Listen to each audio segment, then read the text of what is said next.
As we look back at the game at St James's Park that took place yesterday, frustration is what comes to mind, definitely. Not anger, just frustration, because we had the opportunity to go third today and we we mucked it up. That's what we did. We scuffed it. We didn't take our opportunity, and we've let as we've opened the door for the other sides to come in. Welcome back to West Ham Unofficial. I hope you are all well. You guys seem to be liking the talking tactics show that goes out the morning after the game around 9 o'clock. So I've got to be honest. I'm filming this just after the debate. I will link that on the video clip at the end of the video.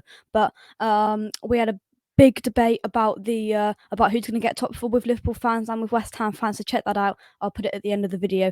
But let's reflect on the game. The 36th individual errors cost us, as you can see in the title, and the 36th minute cost us. But I was a bit surprised with the first half performance.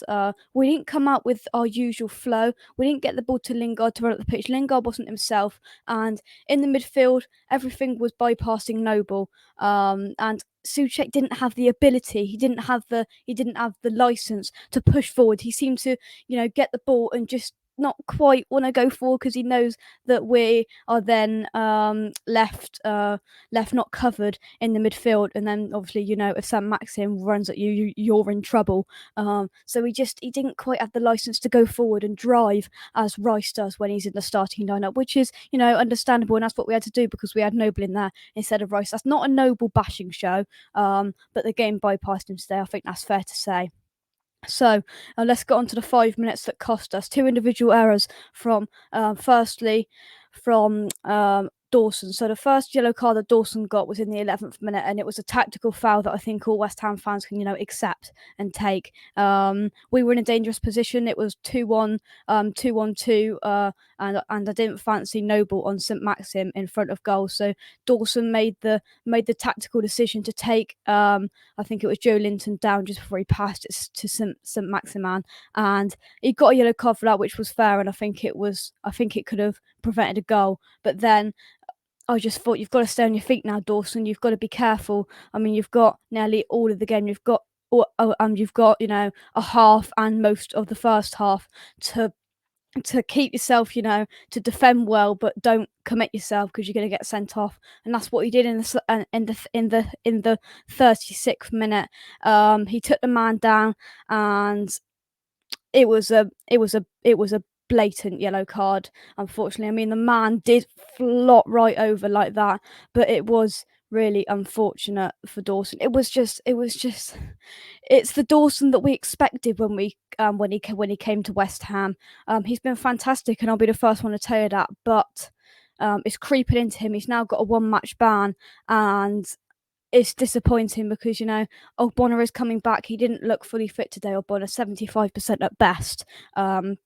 Actually, Ogbonna, I would rather he didn't start him because that risked an injury. Thank God and another injury to Ogbonna didn't happen, but he risked him, and it could have gone horribly wrong. It didn't. He didn't do fantastically well in his first game back. He looked a bit shaky. He didn't quite have it there, did Ogbonna. And we weren't getting up the pitch enough in that first half. We weren't getting the ball to Lingard to go up, and St Maximin was just running at our defence, and we looked scared when St Maxim got the ball, picked up the ball and run forward, and they did a West Ham today.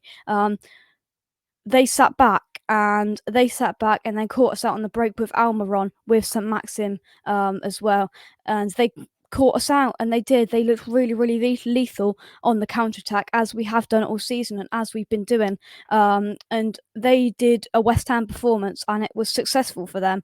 It really, really was, and it's just frustrating. When the first half came to an end, I wasn't angry. I was just in a bit of disbelief of what I just watched. I don't know whenever you get them in the comment section below or in the next live stream if the comments are turned off.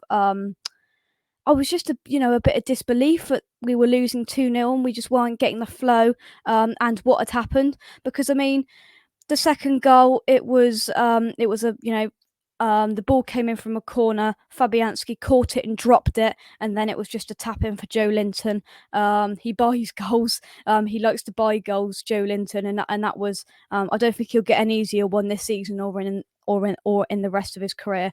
But I mean, I'm not going to sit here. I'm not going to slate Fabianski because he's, name me another massive individual error that's led to a goal in Fabianski this year, last year.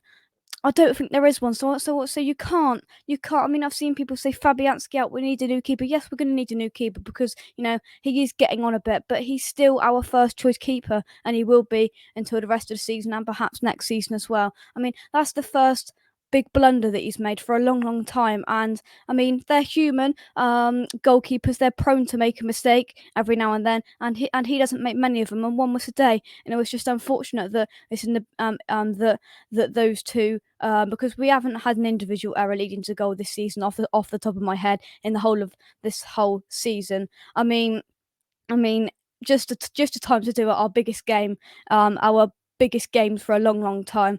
Um, yeah, it's just difficult, isn't it? Because we did that. We are getting the injuries at the wrong time. We're making errors at the wrong time, and it could cost us. It definitely could. But thinking positive, we've got to bounce back against Chelsea next week. That's the massive, massive game. But moving on into the second half, we had a good response after the halftime whistle. You saw David Moyes if you watched the game.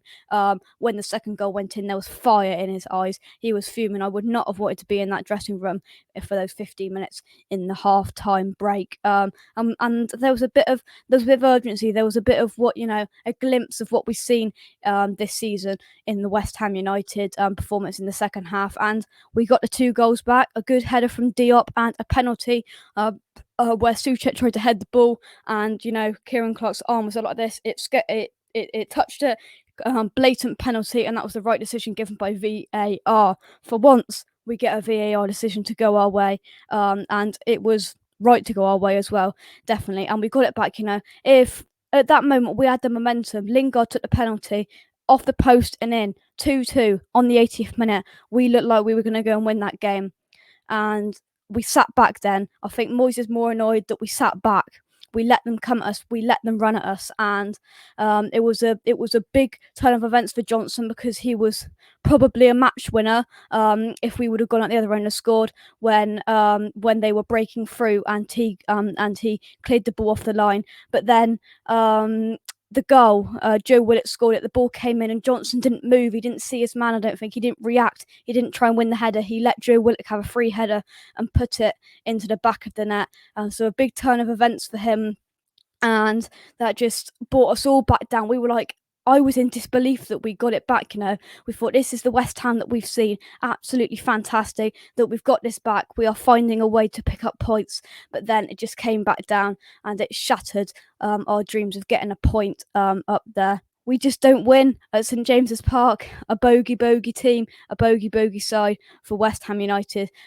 Just the last thing to touch on, I thought subs were too late. I really expected Moyes to come out and make a sub on the halftime whistle. There was no point in waiting until the 70th minute to bring Ben Rama on. Bring him on at halftime. Give him a half, because I thought he did look quite lively.